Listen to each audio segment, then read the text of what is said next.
Good afternoon, everybody, and thank you so much for spending your afternoon with us today. I'm going to go around very briefly, introduce everybody, working with several great researcher doctoral students right now, and who you get to meet. The first one who's going to present is going to be Alex Carlson, who's halfway through our program. Alex, you want to say hi real quick? Hi, everybody. It's great to be here. I say stand, but we're all sitting. And the next one after that is going to be Sharon Walters, who's finishing up her program right now, course of study. Sharon?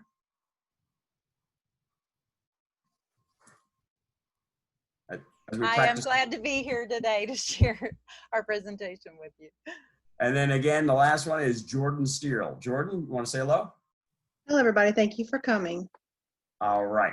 Well, very quickly, if you go to our agenda, what we're going to talk about is going to give a very brief overview of the Clemson Life and why we've developed several smartphone applications, one of which we're going to be talking about today. So we'll give an overview of that. We'll talk about video prompting, and we'll talk about Task Analysis Life, which you can download for free and practice and use it. And so we've had several years, we've worked with the School of Computing and developing this app to help our students in both employment and independent living scenarios to work more independently there. All right, if you go to the next slide, please. And go, we just did that one. Go to the next. If you have any questions anytime, please feel free to go to the chat room. We may not get to respond to it immediately, but once there's a natural break in the presentation, we'll address several of those questions that we see. We'll post them, our answers and responses as best we can in the chat room. So please don't hesitate to reach out to us on that one there. Next question, next one, please. Okay.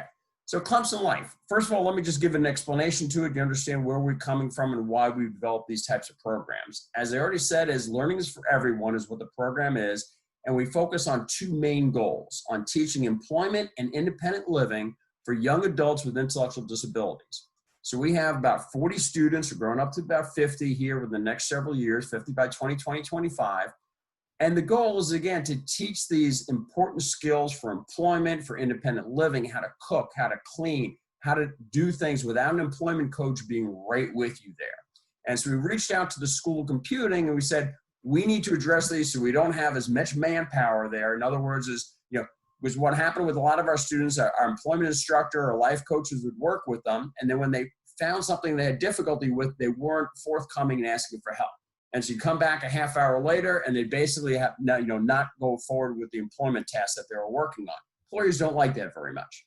So we work with the School of Computing and we developed several smartphone apps. We developed meal planning apps, we developed navigation app, and we developed what we're going to talk about today is the task analysis app. Go to the next slide there. Okay. And then essentially what we're doing is this app that we're going to cover today, I think, is our most useful. Our teachers use it in almost every setting in regards to that. The parents have started incorporating it, and the students use it independently on their own. And so, again, we work in a myriad of industries, from food service industries to hospitality management and hotels. And what we try to do is teach the basic skills that they have to do for employment settings or to cook a meal or whatever it may be. And how do you break that skill down into specific tasks? And then how do we do this completely independently? And this assistive technology works greatly with that in regards to the prompting devices that it offers. It affords a lot of versatility. And parents have used it very successfully at home, and we've gone on conferences, CEC and such, and teachers have adapted it with their classroom. Next slide. Okay, and at this point, we're going to turn it over to Alex, who's going to review about the research on what it shows in regards to independent living and assistive technology. Alex, sir? Okay. Hi, thank you, Dr. Ryan.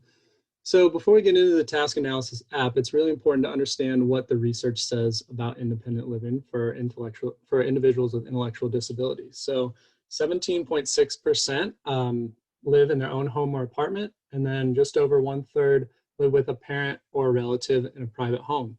So these rates are low, but this is largely due to the challenges that are faced by individuals with ID in performing daily living tasks. Then we got to look at the employment statistics as well. So about 15% have an individual job within the community, 20% have a supported job in the community, and 61.9% engage in unpaid facility-based or community-based activities. So when we look at these data, right, there's a lot of numbers here, but the most important to highlight is that individuals with a paid community job also tend to have higher rates of owning their own apartment or home. So this, when we got to talk about the daily living skills, we're thinking about personal skills such as eating, dressing, and toileting, domestic skills like cooking, laundry, and cleaning, and then community skills as well, such as time management, money management, and the use of technology. So the challenge for many individuals with intellectual disabilities comes with living skills and employment tasks that involve multiple steps to complete. So there's often challenges in remembering the task sequence, remembering the materials needed, and then following the sequential steps. So while this is a challenge, there is a solution too, which Sharon is now going to talk about. So task analysis is a technique that we can use with individuals with intellectual disabilities to target those daily living skills and those employment skills. Task analysis takes the overall task, for example, doing laundry, and breaks it down into 7 more manageable steps. So in our example, the first step is to sort the laundry. And then the second step is to load the laundry, so that individuals with intellectual disabilities are only focusing on just one step, not the overall task all at the same time. Our benefit of task analysis is individualization. Some individuals need all 7 steps, but others may be able to combine some of those steps. So for example, step 3 and step 4, measuring the soap and pouring the soap into the machine, some individuals will be able to combine those and go down to 6 steps for doing their laundry. Task analysis allows you to individualize those steps and edit the steps for each individual user. And many of us remember using task analysis way back with Boardmaker. We would create all those Boardmaker pictures and sequence them into those sequential steps to explain how to do daily living skills such as cooking, or how to do some personal skills such as toileting. So now we have video prompting. With the use of video, those advances in technology, we can now take those static pictures and make them into actual video sequences. And we can do that on a variety of different devices. So video prompting is an evidence-based instructional technique with 2 repeatable parts. First, the user is going to watch a video of a model or even themselves performing just one step of the task, and then the user is going to perform that task. This is different from video modeling, where in video modeling, the user is going to watch an entire sequence of steps, the whole video sequence, and then perform all the steps. So they watch one video and then do all the steps. With video prompting, it can be more effective for some users with intellectual disabilities, since those video segments are often only 10 to 20 seconds long and can really be beneficial if we have cognitive or memory issues. Advances in video include that the user has visual supports for the task.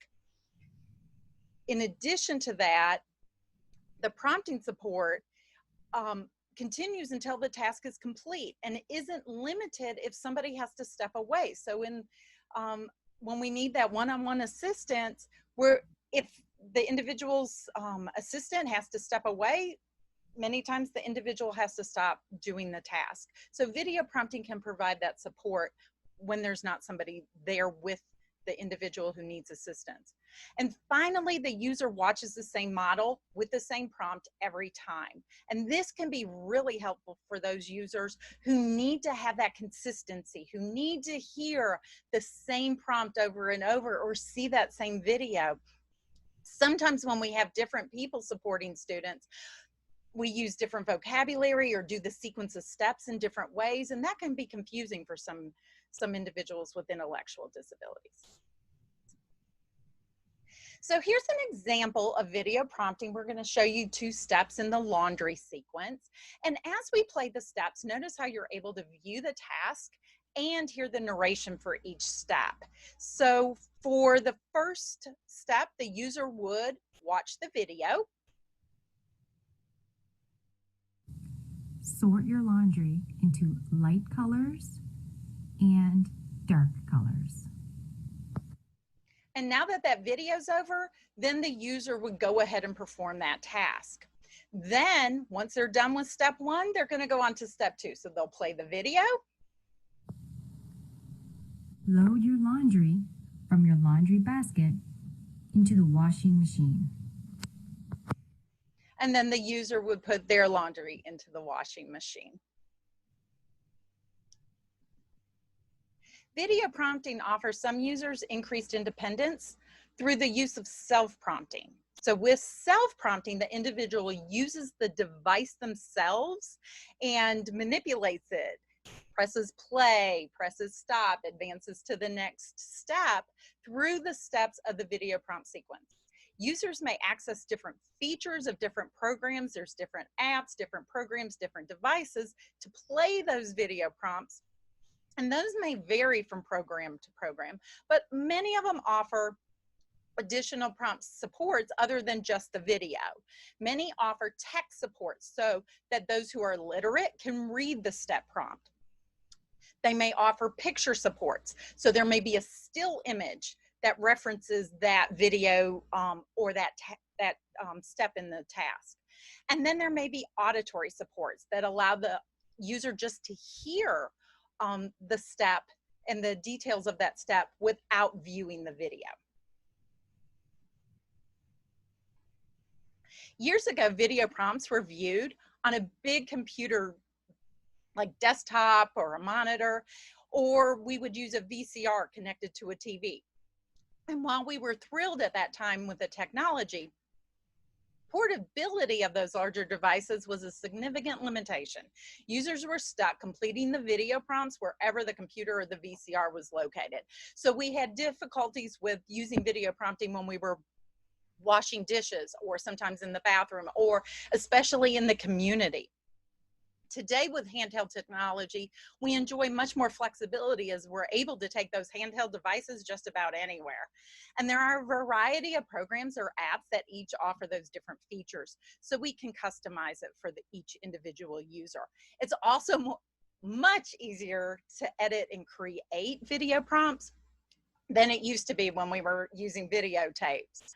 So handheld technology, in addition to those features, offers more inclusive and discrete instructional options. Since viewers who are viewing the video prompts on an iPhone look just about like anybody else who's using their phone in the community, such as when they're in the grocery store and they're looking for something, or when they're navigating around town or around campus.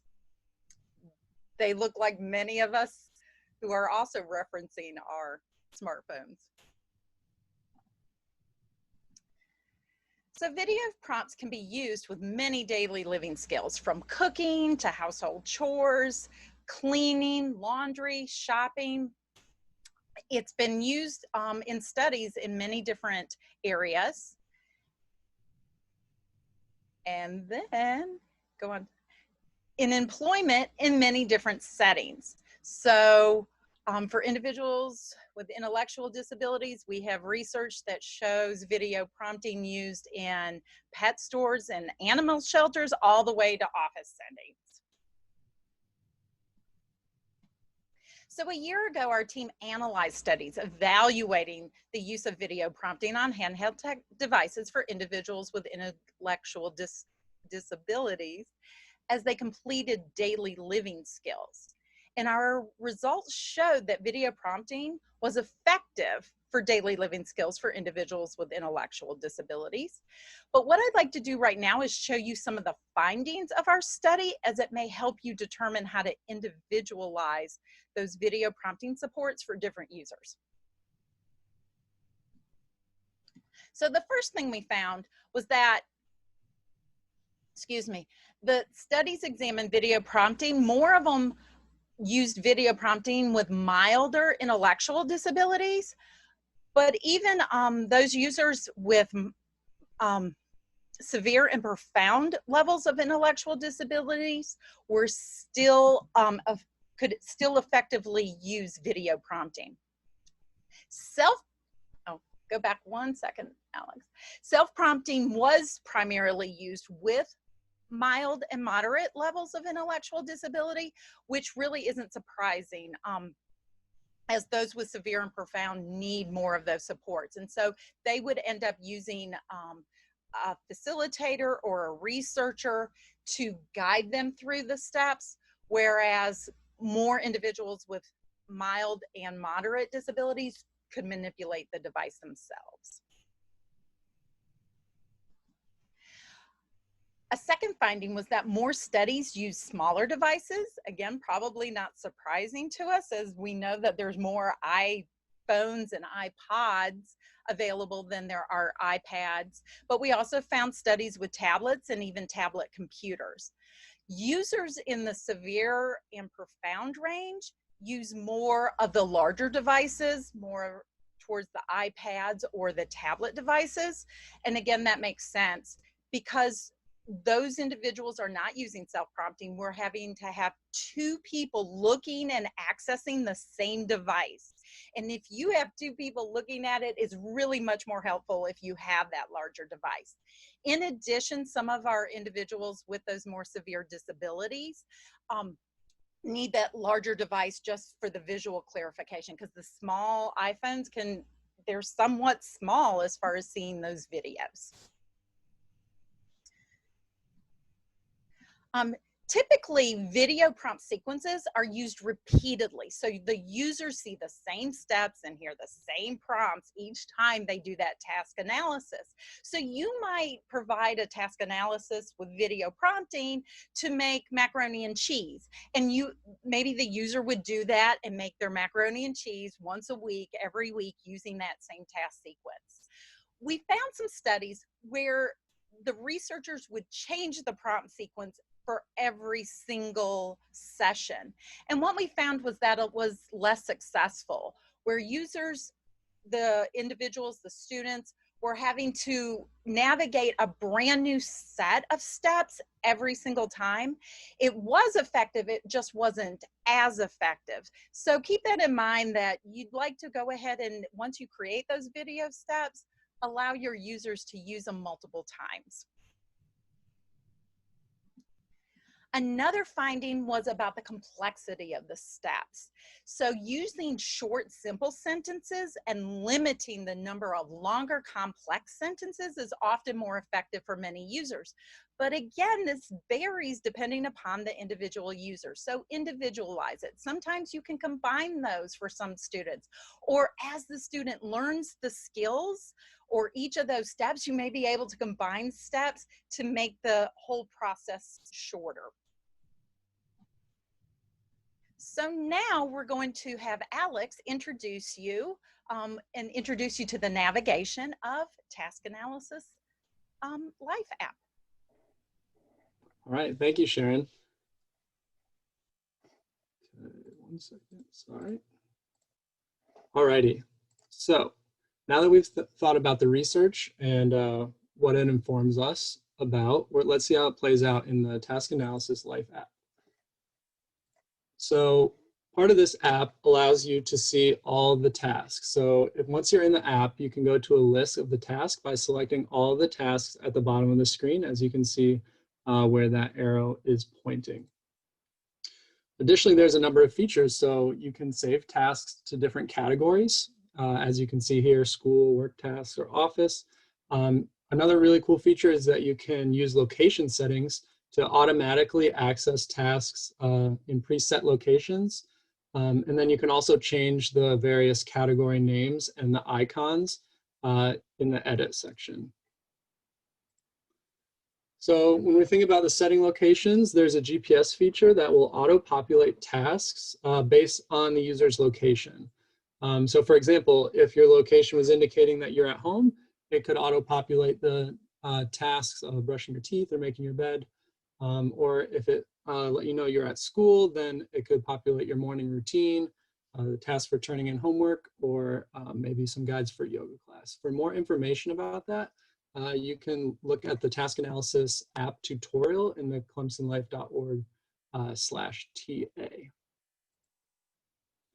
So in order to access the different categories, you're going to click on the task that you, or the category that you want to select.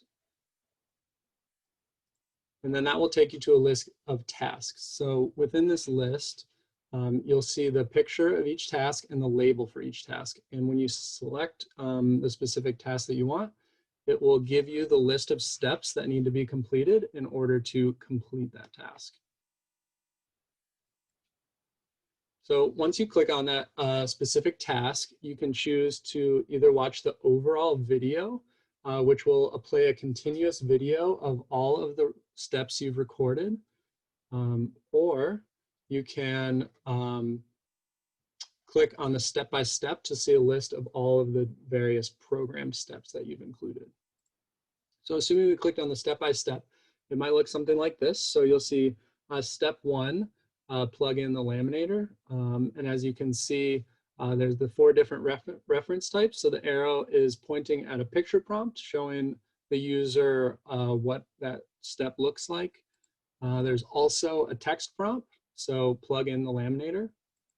And then there's also an auditory prompt, which will play the audio recording from the video that you've included for that step, which in some instances can help reduce the visual distraction. And lastly, there is the video prompt, which will show the specific completion of that task. So as you can see, this is what it would look like in the video prompt section. It will automatically play the video upon selecting this type of prompt. And then if the user wishes to replay the video, they can just click the play button at the bottom and they can replay that video as many times as they like. And then to get out of this specific prompt, you just click the X at the top of the screen.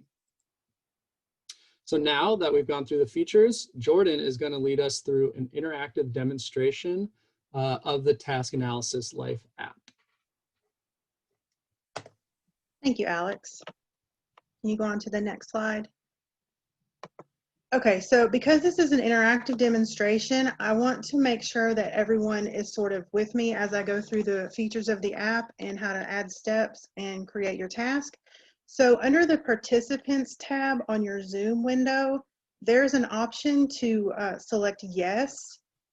So if you're with me and if you're ready for me to go on, if you'll just select that yes, so I know that sort of everyone's with me. If you have questions, again, please put them in the chat. Okay, Alex, go ahead.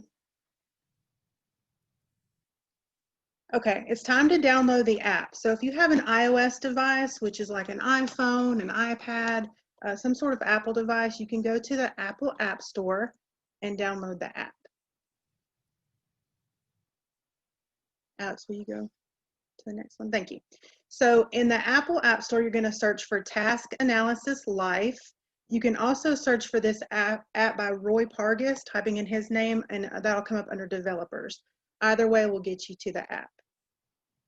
So I'll pause here and give you a second to find the app. When you're with me and ready for me to go on, if you'll just hit that, that yes, please.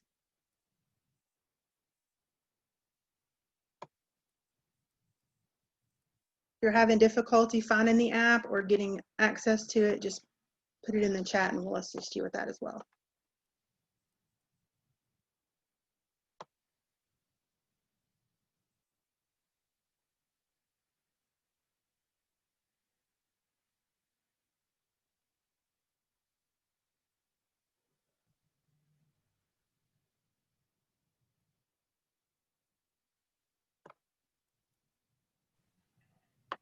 You have a question as to whether it's available for Android? Unfortunately, at this time, it is only iOS compatible. We don't have an Android version as of yet. That is something that we have discussed making available, though, but right now it's just iOS.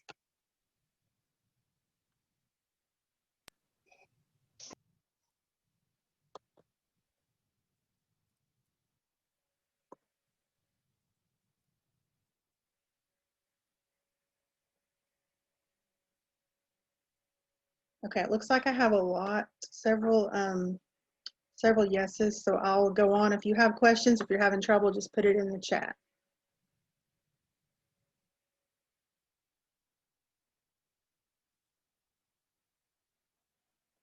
Alex, can you go to the next slide? Thank you. Once you get to the App Store, you can either tap Get if you've never downloaded this app before, or if you have for some reason downloaded it in the past, you'll see that cloud with the arrow. Either way, you can use either one of those to download it. This is a video, and it's going to show you how to open the app and get started on it. So Alex, if you could play the video. Now that I have the app downloaded, I'm going to open it from the App Store. It's going to ask me for permission to send notifications. Go ahead and click Allow. And now you're going to create either a 4 or a 6-digit passcode. It can be anything you want. Just make sure you remember it because you're going to need this code to edit your task.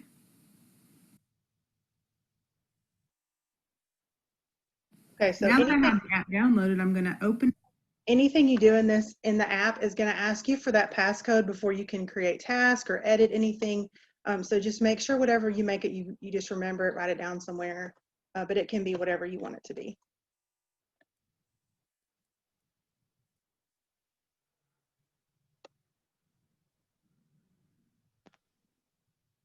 With me, just hit the yes. So I see several people have done that. So.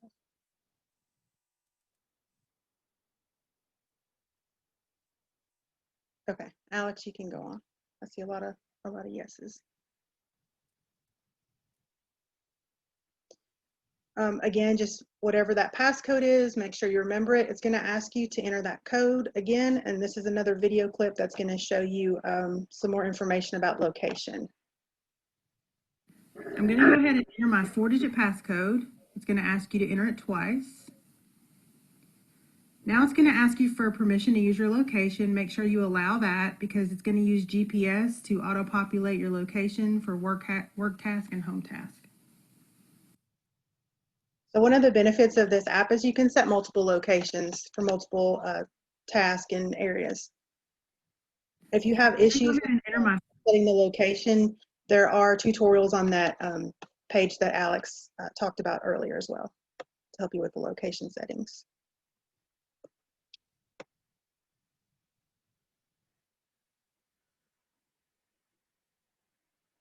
Okay, Alex, you can go on. So once you select your location, this video is going to tell you a little bit more about how to save that location. Once you set your location, click Save at the top, and it's going to bring you into this main screen where you're going to be able to create and edit your tasks.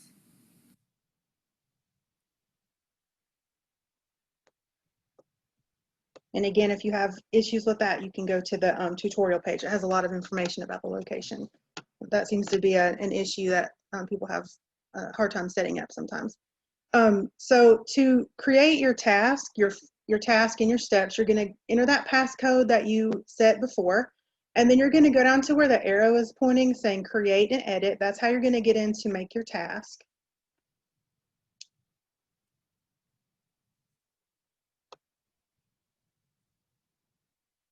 Once you get into this screen, you'll see that laundry task that Sharon talked about and showed you the videos for, it's already in there as sort of a model for you to see how to set it up. And then here's another video clip, I think this is a video clip about how to add. Now I'm going to show you the process to add your first step in the app. So you see above where it says settings, it says add, tap that, and it's going to bring you to this screen. The first thing I'm going to do is name my task, which for the purposes of this demonstration will be addressing an envelope.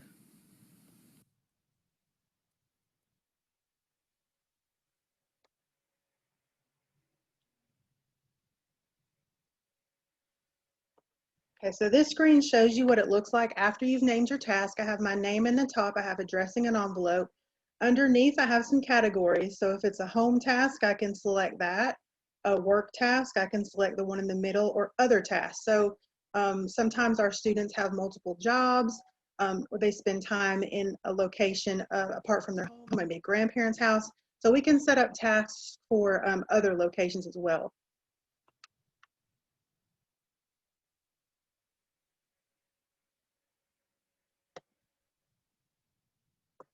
And this shows you the categories. It's a little bit easier to see here, the homework and other.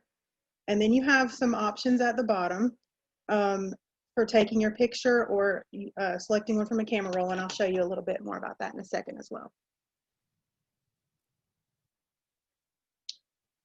This is a video clip to show you how to take a picture of your overall task.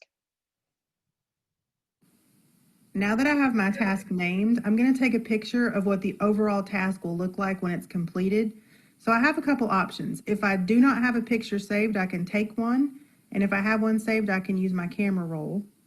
It's going to ask you for permission to access your camera, so go ahead and grant that. So this picture is what the student is going to see when they open up that task. That's what you want that finished product to look like.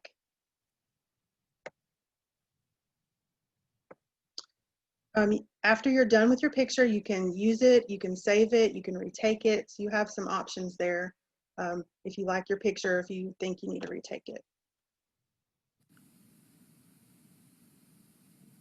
And I have options. I can retake my photo or I can use my photo. So I'm going to use that photo. And then I'm going to go to the very top and tap Save.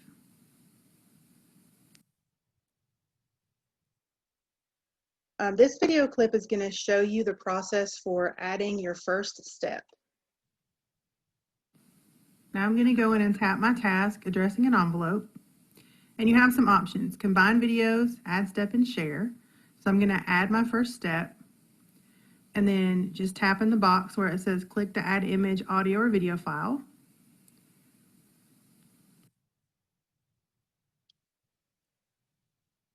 Okay, so this is a process for adding a step. So you've got your screen where the arrow is pointing. That's where you're going to name your first step. And then when you go down to the bottom, the first thing you want to do is add your video first. That way you've completed the product and you can take your picture afterwards. So I always go in and add my video first. You have some options here as well.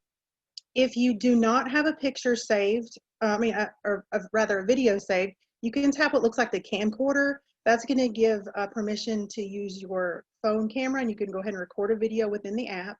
If you already have one saved, you can click on what looks like the film strip, and you can use one that's saved in your camera roll. We found that sometimes it's easier to go ahead and pre-record those videos. That way, once you're setting them up, you don't have to worry about doing it in the app and having to redo it. That way you can make sure it's exactly like what you want it to look like. Same thing with the picture options at the top. If you have one that's already saved, you can tap on the camera. That will take you, or if you don't have one saved, you can tap on the camera, and that will allow you to take a picture in the app.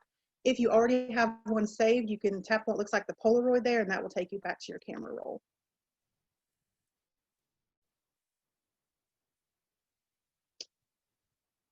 So this is going to show you how to record a video prompt. This is for your the first step that we just set up. Since I don't have a video saved, I'm going to tap the camcorder and record my first video.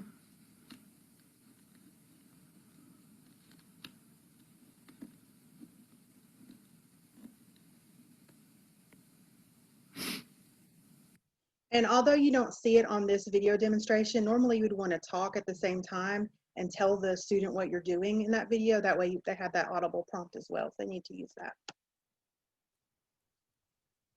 So I talked about that a little bit, using a previously taken photo. So if I have one saved, I can click on that Polaroid and go to my camera roll. If I don't have one saved, I can go to the camera for my step.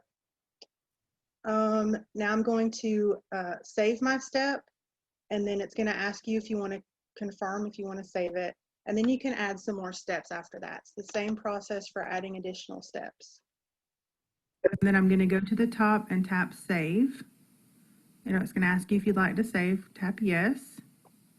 And then go back out to Add Step again and tap that to add your second step. So you can add as many steps as necessary for the task that you want them to do. You're just going to go back and you're going to name your step, add your video, and add your picture, and create each step exactly the same way. This video is going to show you one of the apps of, one of the features of our app, combining videos. Now that I have all my steps created, I'm going to go where it says combine videos, and I'm going to tap that.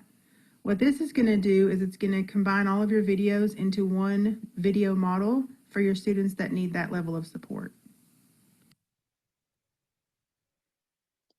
This video is going to show you another feature, which is sharing a task. Another unique feature of this app is the share button. Once you tap that and it uploads, it's going to give you a unique 6-digit code. This way, if you have multiple students working on the same task, you can just share that code and download it on multiple devices. After you've shared the task, then you can download it, and this video is going to show you kind of what that looks like. Now I have all my steps created for my task analysis, so I'm going to tap back. And you see on this screen you have the option to download the task. So before we shared the task and we got that code, so once you get that 6-digit code, that's where you type it in. Download task, and it's going to ask you for that code. I will say, just make sure you're on a Wi-Fi connection when you try to download, because sometimes it takes a long time, especially if you have several steps in your task analysis. So now I want to talk to you about some of the other features of the app. So we have some built-in prompting levels as well. So the first one is a caution step, and that's the one you see with the arrow there, that first one. It's going to turn the step pink. So say a student is working on a task and it's a safety issue. So they're cooking something and you want to make sure they turn the stove off when they're done. So you can actually turn that step pink, and you can alert them to do that and make sure that they complete that step and they're safe. The second one in the center there is a click. And what they're going to have to do is, after they watch that step, they're going to have to go back and click on that picture of the step that they just completed before they can even see the next step. So it's going to just turn that screen blue, as you see. So this ensures that students complete those steps sequentially. They're not skipping steps and they're not missing anything. The last one is a click and a prompt. So it's going to turn that screen blue like in the click prompt, but it's also going to pull up another little box, and it's going to say, have you completed this step? So this makes the student have to click yes if they've completed it, and then they have to go back and tap the picture. It's just an extra layer of support, again, for safety if a student's working on something and you want to make sure they're safe. We also have an edit tasks page where you can go and you can edit your locations. If a student has mastered a task and they no longer need the task analysis, you can delete a task in this screen. You can also set alarms for students in this screen. This alarm feature is it's not gonna be an audible alarm, but it's gonna come up with a text prompt for the student. So you can type whatever you want it to say in the box there. You can also set for when you want the alarm to go off, when the notification is going to happen. You can turn notifications on and off as well in the alarm feature.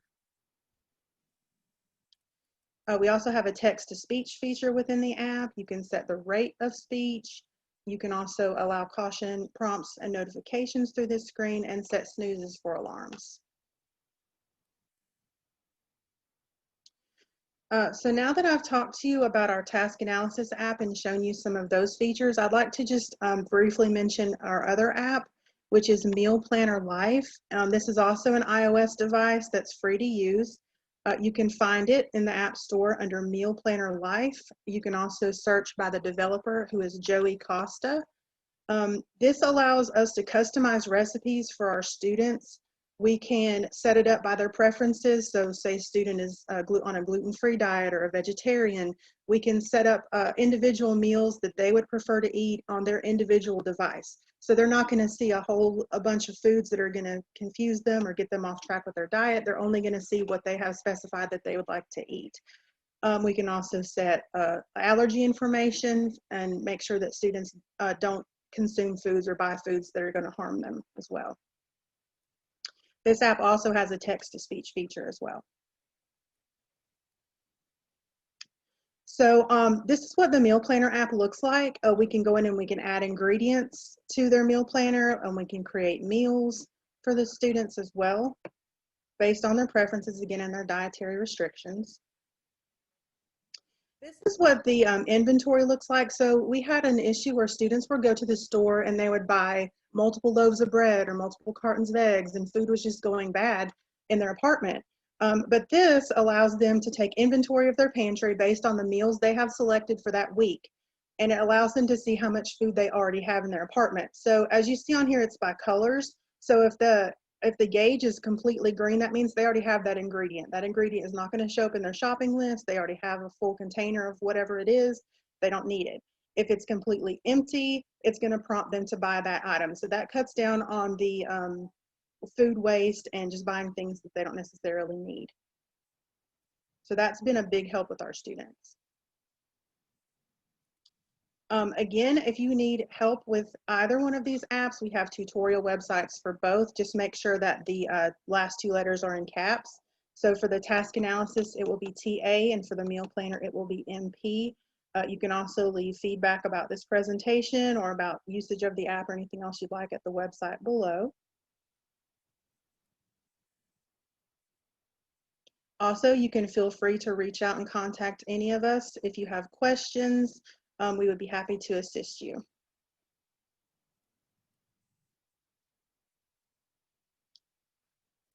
Does anyone have any questions they want to pop into the chat? We can try to answer. I think I've seen several questions pop up.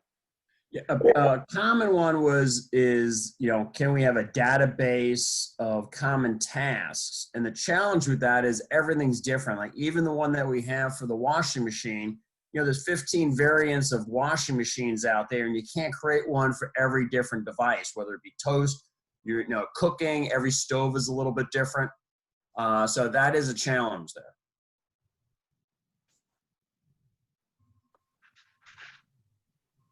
Right, that's a good point. Anything else anybody wants to pop into the chat and we can try to answer it?